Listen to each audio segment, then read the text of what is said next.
¿Qué edad tenías cuando te enteraste que Enrique Peña Nieto, expresidente de México y quien actualmente reside en España, fue el primer mandatario en separarse de la primera dama justo después de entregar la banda presidencial? Tras separarse de Angélica Rivera, sostuvo una relación con Tania Ruiz, con quien no duró mucho, y en enero de 2023 inició un romance con Simona, una mujer lituana con quien se dice ya vive en Madrid.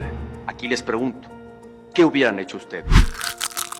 Porfirio Díaz, originario de Oaxaca, fue un presidente con un fuerte deseo de emular la elegancia y el poderío de Europa, particularmente de Francia. Tan grande era su admiración por el viejo continente que llegó a usar arroz para blanquearse la piel, intentando asemejarse a los europeos y alejarse de sus orígenes indígenas. A pesar de esta obsesión por Europa, modernizó México de manera brutal, con la construcción de ferrocarriles y el impulso a la industria, eso sí imponiendo reformas que transformaron al país con un enfoque autoritario y desigual. Curiosamente, la única ciudad europea que realmente conoció fue París, la cual fue su referente para moldear a su país. Aquí un audio de su voz. Agosto 15 de 1909.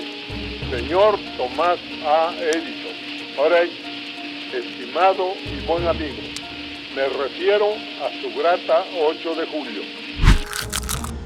Antonio López de Santa Anna, uno de los personajes más controvertidos de la historia de México, es recordado por su papel en la pérdida de la mitad del territorio nacional y su participación activa en numerosos conflictos. Estuvo presente en múltiples batallas y durante el conflicto de los Pasteles, librado en Veracruz. Perdió una pierna que fue velada con honores militares y religiosos en un gesto dramático, años después durante la ocupación estadounidense de 1847. En el marco del conflicto México-Estados Unidos, una de sus prótesis fue capturada por soldados estadounidenses. Actualmente, esta joyita se encuentra en exhibición en el Museo Estatal Militar de Illinois, donde se ha convertido en un objeto histórico que simboliza tanto el legado controvertido de Santa Anna como los momentos clave de su carrera.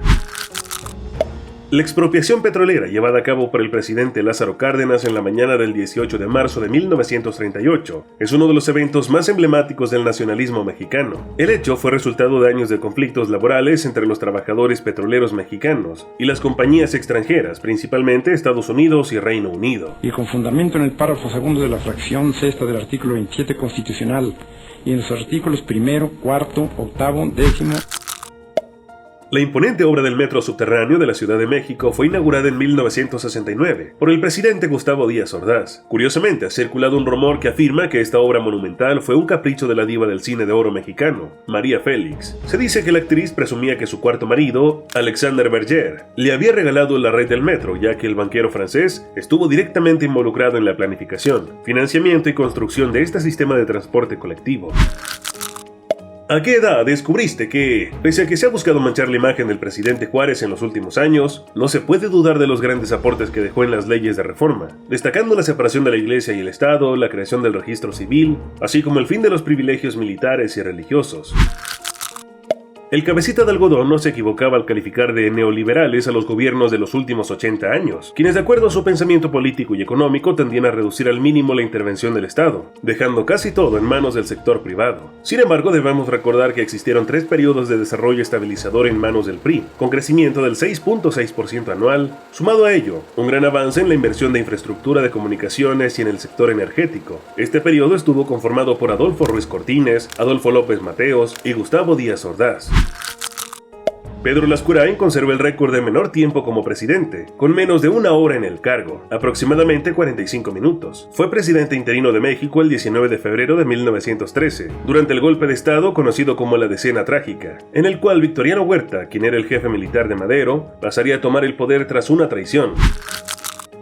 Una de las tragedias más dolorosas en la historia de México ocurrió en 1968, durante la presidencia de Gustavo Díaz Ordaz, quien junto con el secretario de Gobernación, Luis Echeverría Álvarez, reprimieron múltiples manifestaciones, siendo la del 2 de octubre la más oscura. Se estima que al menos 300 personas abandonaron este mundo, aunque es muy probable que la cifra real haya sido aún mayor.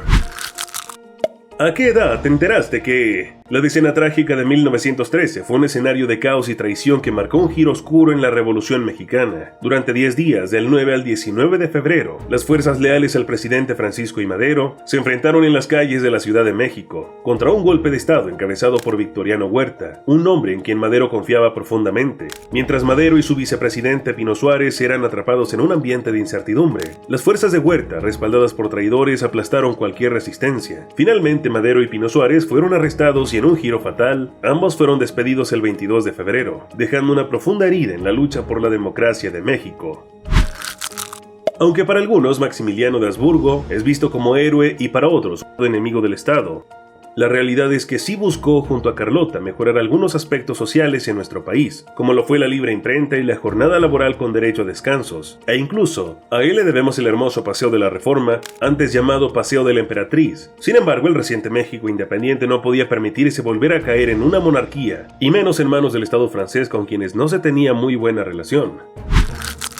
El discurso del presidente Adolfo López Mateos en 1960 es considerado un hito en la historia de México. Mediante él abordó temas cruciales como la modernización del país, el desarrollo económico-social y la importancia de la educación. Además, habló de la desnacionalización de la energía eléctrica, aclarando que esta debía ser de exclusiva propiedad de todos los mexicanos. También convocó a la unidad nacional, no sin antes advertir que en años futuros podrían existir mexicanos con las peores intenciones. Devuelvo la energía eléctrica, que es de exclusiva propiedad de la nación, pero no se confíen, porque en años futuros algunos malos mexicanos identificados con las peores causas del país intentarán por medios sutiles entregar de nuevo el petróleo y nuestros recursos a inversionistas extranjeros.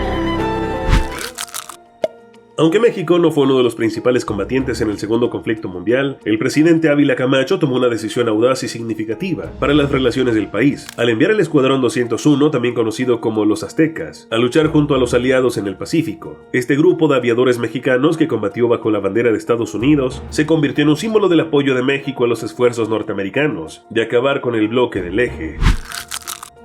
Aunque Agustín de Iturbide no fue el primer presidente de México, tuvo el honor de ser el primer emperador del México independiente, al liderar la consolidación de la independencia con el Plan de Iguala y la entrada triunfal del ejército trigarante. Sin embargo, su reinado fue breve y turbulento, marcado por tensiones políticas y una nación aún dividida. Lo curioso es que pese a su papel clave en la independencia, muchos lo vieron como un traidor a los ideales republicanos. Su posterior exilio y trágico regreso en 1824, cuando fue ultimado tras haber sido declarado enemigo del Estado, reflejan lo injusto de su destino. Y para ti, ¿quién ha sido el mejor presidente de México? Cuéntanos en los comentarios. No olvides seguir el canal y activar la campanita.